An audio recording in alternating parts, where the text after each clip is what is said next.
जो सरकारी नौकरियां हैं जो राज्य द्वारा निकाली जाती हैं, इसमें अगर सभी को अवसर नहीं मिलता तो ये अनुचित होता कि नहीं होता? होता तो सर। हाँ, इसी सभी समस्याओं के समाधान के लिए या फिर ऐसा ना हो, है ना? तो इसके लिए जो उपबंध किया गया है वह अनुच्छेद 16 में किया गया है और कुछ सामान्य नियम बताए गए हैं, फिर कुछ आपवादिक स्थिति बताए गए हैं। तो आपवादिक स्थिति बताने का क्या मतलब था कि जैसे कोई मतलब अनुसूचित जाति जनजाति है या कोई पिछड़ा वर्ग है जिसका सर मतलब जो लोक नियोजन है उसमें मान लो प्रतिनिधित्व जो है ना, वो कम है या जितना, ठीक है। तो ऐसे कभी स्थिति आएगी तो क्या करना पड़ेगा, क्योंकि उनका जो परिस्थिति है वो बराबर नहीं है, उनके पास वो जो पढ़ने के अवसर थे, परीक्षाओं में सम्मिलित होने के अवसर थे या फिर अध्ययन करने के अवसर थे, वो समान नहीं थे। तो इन सब समस्याओं के समाधान के लिए फिर क्या किया गया कि कुछ आपवादिक स्थितियां भी बनाई गई, तो उनका उल्लेख भी आपको मिलेगा। जैसे अनुच्छेद 16 में आप तीसरे खंड 3, 4, 5, 6 में देखेंगे तो ये आपवादिक स्थितियों के बारे में बताया गया है। तो अब देखते हैं संवैधानिक उपबंध जो है अनुच्छेद 16 के विषय में। तो अनुच्छेद 16 जो है वो उपबंध करता है लोक नियोजन के विषय में अवसर की समता। तो यहाँ पे एक साधारण रूप से तो हम ये समझें कि ये जो प्रयोजन है वो केवल लोक नियोजन के लिए ही उपबंध करता है और लोक नियोजन में प्रत्येक नागरिकों के अवसर की समता, मतलब सभी नागरिकों को जो अवसर है ना, वो अवसर समान रूप से मिल पाए ताकि वो लोक नियोजन में अपनी भागीदारी दे सके और सभी का जो प्रतिनिधित्व है वो समान रूप से हो सके। तो इस उद्देश्य की पूर्ति करता है अनुच्छेद 16। तो हम जो समता का अधिकार पढ़ रहे हैं इसी क्रम में हम आगे चलेंगे और लोक नियोजन के विषय में अवसर की समता के बारे में जो उपबंध है उसको देखेंगे। तो जो अनुच्छेद 16 का खंड 1 है वो बोलता है कि राज्य के अधीन किसी पद पर नियोजन या नियुक्ति से संबंधित विषयों में सभी नागरिकों के लिए अवसर की समता होगी। तो ये सामान्य नियम है कि लोक नियोजन या फिर जो नियुक्तियां होंगी उसमें सभी नागरिकों के लिए अवसर की समानता होगी, मतलब अवसर सभी नागरिकों को समान अवसर मिलना चाहिए, इसका उपबंध किया गया है खंड 1 में। उसके बाद आगे चलें और देखते हैं जैसे ये राज्य, तो राज्य जो है राज्य के अधीन किसी नियोजन या पद के संबंध में केवल धर्म, मूल वंश, जाति, लिंग, उद्भव, जन्म स्थान और निवास। तो यहाँ पे एक नया शब्द दिखा होगा आपको, निवास ऐसे करके। तो इनमें से किसी आधार पर ना तो कोई नागरिक अपात्र होगा ना ही उससे कोई विभेद किया जाएगा। तो यहाँ पे भी क्या है कि इन आधारों पे कोई भेदभाव राज्य के द्वारा नहीं किया जाएगा लोक नियोजन के अवसर में। तो ये जो है उपबंध करता है खंड 2। तो ये क्लियर होगा तो आगे चलें।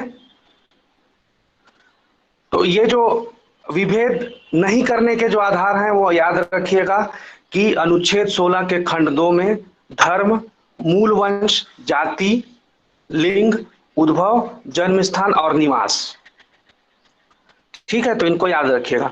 तो इन आधारों पे ना तो आप किसी भी नागरिक को अपात्र घोषित कर सकते हो आवाज कि ये कट रही है। थोड़ा सा नेटवर्क प्रॉब्लम है सर, है ना। तो इन आधारों पे क्या है कि ना तो आप किसी को अपात्र घोषित कर सकते हो, ना ही क्या करोगे कि कोई विभेद किया जा सकेगा इस आधार पे। थोड़ा क्लियर हुई सर आवाज? हेमंत सर? हाँ, थोड़ा सा हल्का सा हुई है। हाँ, वो बाहर आया हूँ थोड़ा सा मैं, चाहे लाइन गोल है यहाँ पे। अब आगे देखते हैं कि जो खंड 3 है वो क्या बताता है कि इस अनुच्छेद के, अब देखिए अपवाद वाली स्थितियां आने प्रारंभ हो गई हैं कि इस अनुच्छेद की कोई बात, मतलब जो अनुच्छेद 16 है उसमें जो उपबंध किए गए हैं तो उनमें किसी बात के होते हुए भी संसद को संसद को ये शक्ति होगी कि वो कोई भी ऐसी विधि बनाने से निवारित नहीं करेगी।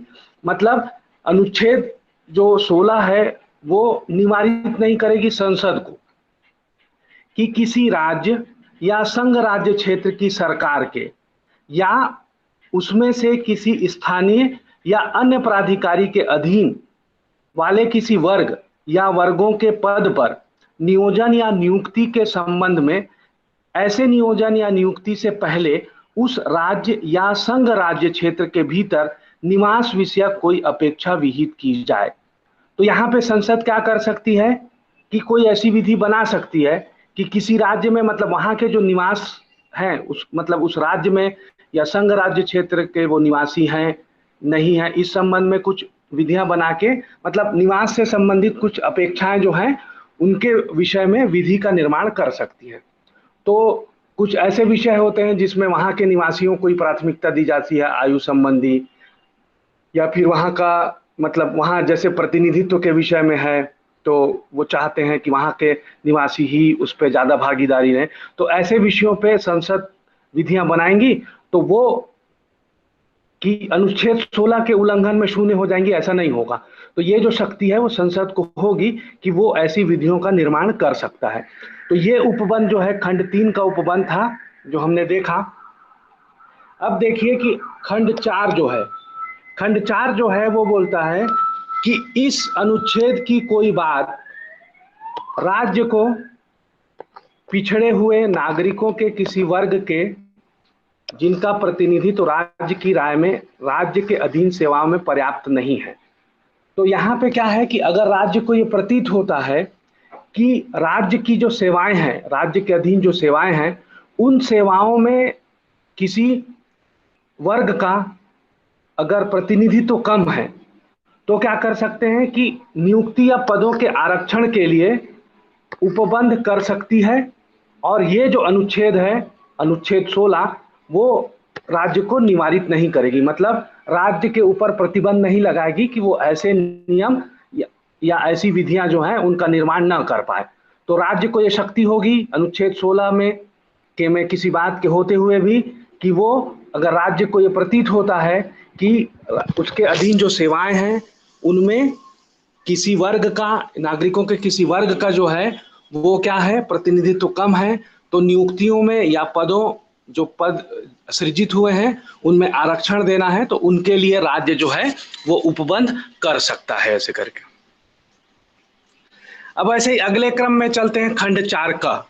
तो खंड 4 का जो है वो देखिए, सबसे पहले ये जो है वो संशोधन के द्वारा लाया गया है और स्क्रीन पे आप देखें तो देखेंगे कि संविधान का 70वां संशोधन अधिनियम 1955 की धारा 2 द्वारा अंतः स्थापित किया गया है।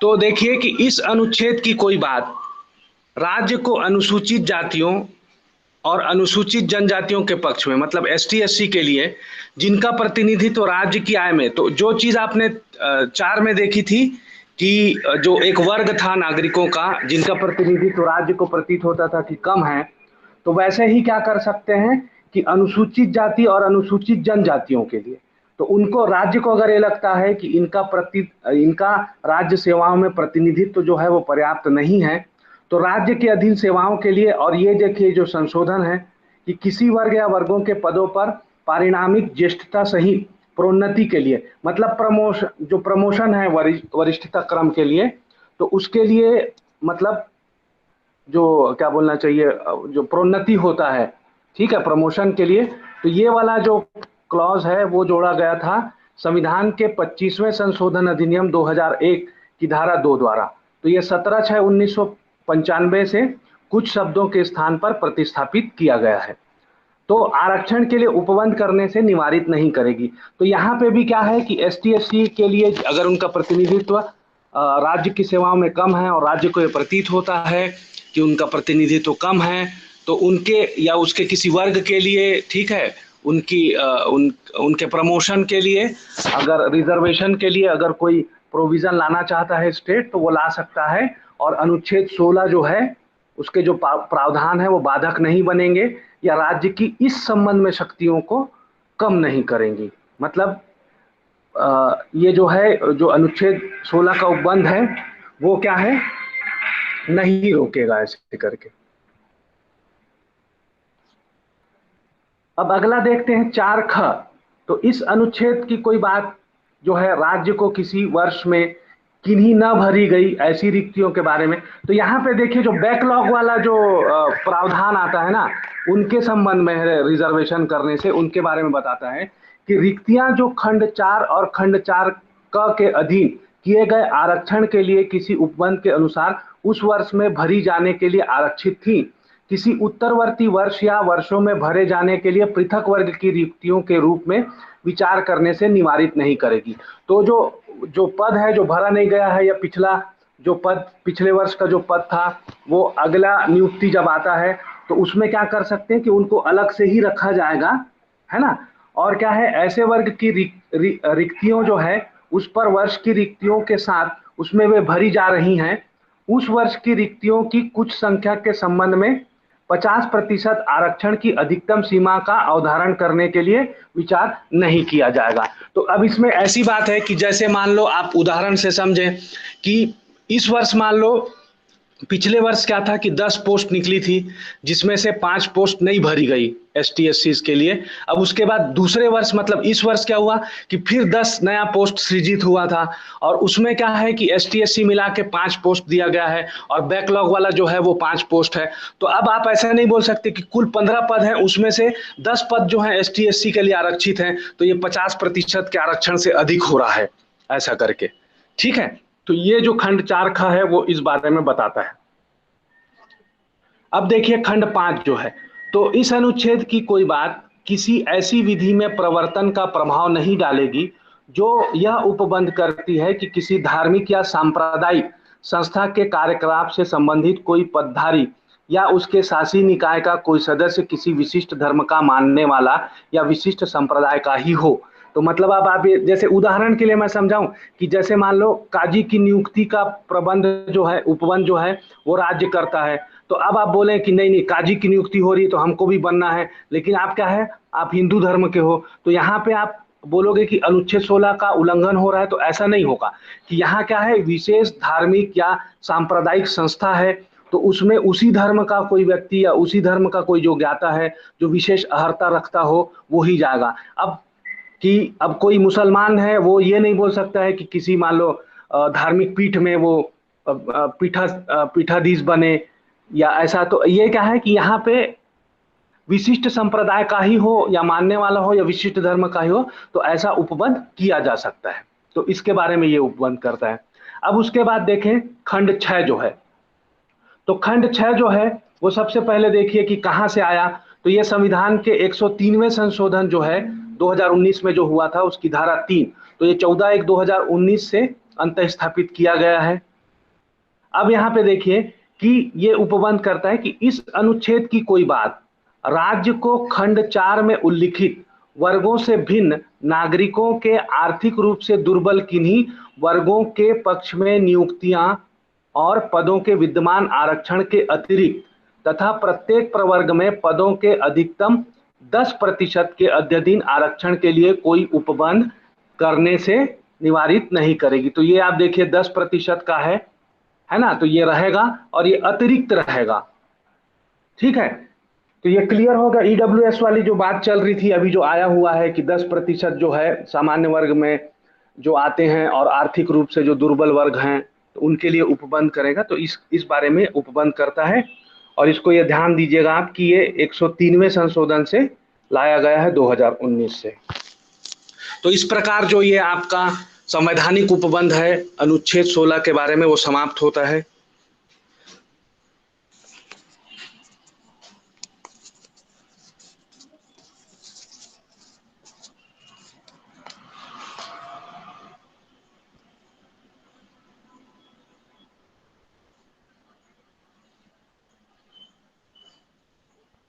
हाँ हेमंत सर।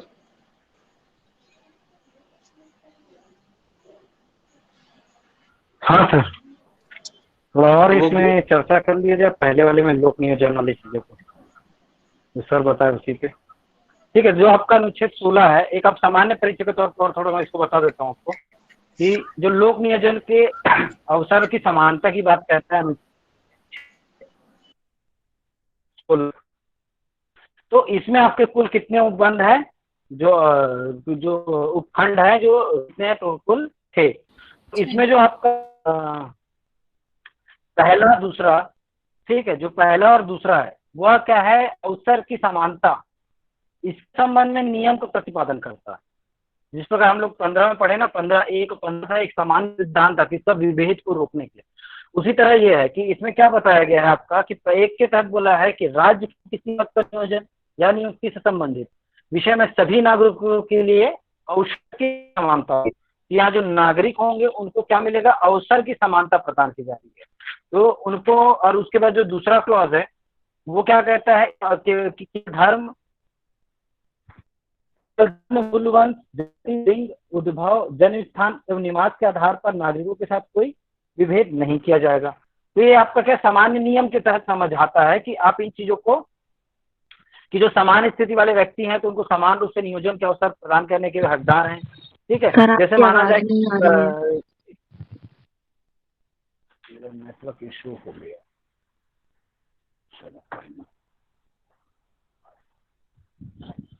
एक मिनट।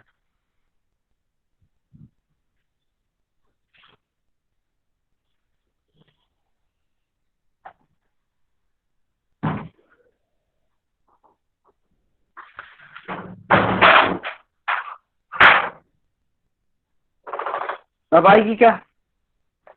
जी सर, अभी आएगी। हाँ सर, आ रही है। ठीक है, तो जो आपका लोक नियोजन के अवसर की समानता कहता है अनुच्छेद 16, जिसके तहत आपका क्या है कि जो आजीविका के विभिन्न साधनों में नियोजन भी एक क्या है। ठीक है, जब भी हम आजीविका की बात करते हैं तो जब आजीविका की बात करोगे तो उसके लिए क्या है, नियोजन आवश्यक है, अर्थात आपको क्या है, उसके लिए रोजगार बहुत आवश्यक है। जब उस आजीविका को आप कमाने के लिए कुछ कार्य करेंगे तभी तो आप उसको पा सकते हैं ना। इसी के लिए क्या है, जो सामाजिक व्यवस्था के अनुसार प्रत्येक व्यक्ति अपने, अब जब भी देखे, जब हम सामाजिक व्यवस्था की बात करते हैं तो इसमें क्या है, हर व्यक्ति को क्या है, जीवन जीने के लिए कुछ ना कुछ वृत्ति, उपजीविका, कारोबार, व्यापार या नियोजन आदि में उसको अपना क्या समय देना पड़ता है, उसको करना पड़ता है, तभी वो क्या है, जो सामाजिक स्थिति उसको क्या बराबर से जी सकता है और सारी चीजों को कर सकता है। ठीक है, और इसी सभी में सफलता उसके कौशल, अब जब उन चीजों को वो करता है तो उसमें क्या है, उसके कौशल, परिश्रम, ईमानदारी, निष्ठा, कर्तव्य परायणता आदि उस पर निर्भर करती है कि जब भी आप कोई कार्य करते हैं तो आप उसके प्रति कितना किस हद तक कार्य करते हैं, कितना आप उसको ईमानदारी से करते हैं, कितना उसमें अपना कौशल लगाते हैं, कितना उसमें परिश्रम करते हैं। ठीक है, और कितना उसमें निष्ठा रखते हैं। तो इन सारी चीजों को करते हुए क्या आप किसी कोई भी नियोजन को अपनाते हैं।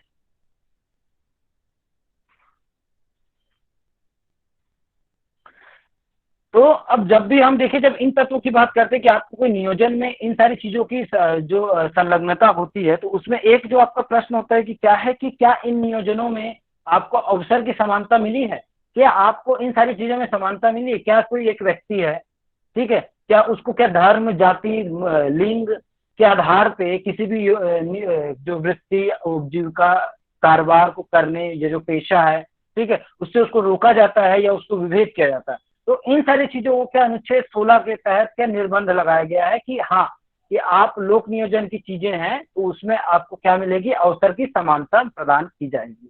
फिर आप उसको कैसे करते हैं वो आपके ऊपर निर्भर है।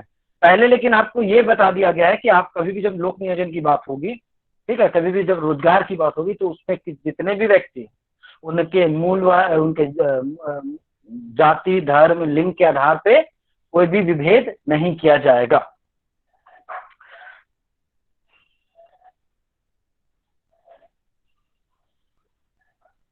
ठीक है, तो लेकिन अब इसके साथ क्या है कि आगे की जो चीजें हैं, कि हमने तो कह दिया लोक नियोजन की बातें तहत आपको क्या लोक नियोजन का समानता का अवसर, लेकिन क्या है कि अब हर किसी के साथ समान परिस्थितियां, जो 14 की तरह हम पढ़े थे कि समान परिस्थितियां तो होती नहीं है जिसको लोक नियोजन की क्या है बराबर से वो उपलब्धता हो सके।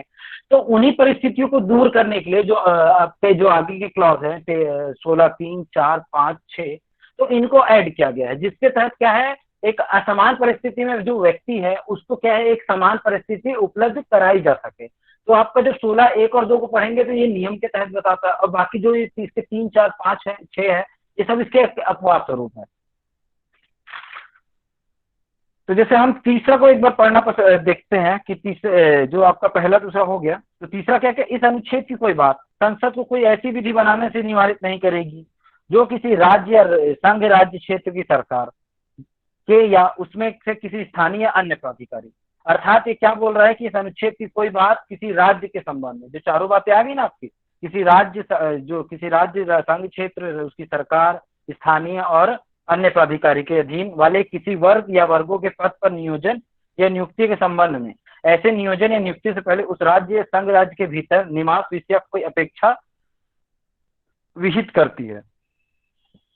ठीक है, तो ऐसा वो अपेक्षा विहित कर सकती है, ऐसा बोला गया है इसके लिए।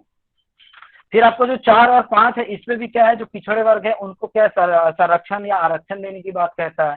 ठीक है, फिर जो आपका 16(6) है वो आपका 103वां जो अमेंडमेंट हुआ उसके तहत उन्होंने क्या डाल दिया है यहाँ पे कि जो EWS कैटेगरी है, जो हम लोग ने पूर्व में चर्चा की थी 15(6) में, ठीक है, उसी चीज को बोला गया कि जिस प्रकार 15(6) में उसमें स्पष्टीकरण दिया था ना 15 के लास्ट में, कि स्पष्टीकरण बताया गया थी कि यह अनुच्छेद और अनुच्छेद 16 कि में अन्य जो दुर्बल वर्ग के व्यक्ति हैं उनको क्या है 10% का आरक्षण प्रदान किया जाएगा, और वो केवल किस आधार पे किया जाएगा, एक तो उनकी जो फैमिली इनकम है, कुटुंब की आय या परिवार की वार्षिक जो आय है वो, और दूसरा वो जो आर्थिक लाभ जो व्यक्तियों को मिलते हैं, जो अन्य वर्गों को मिले वो उनसे अछूता रह गया है या उनको जो नहीं मिल रहा है।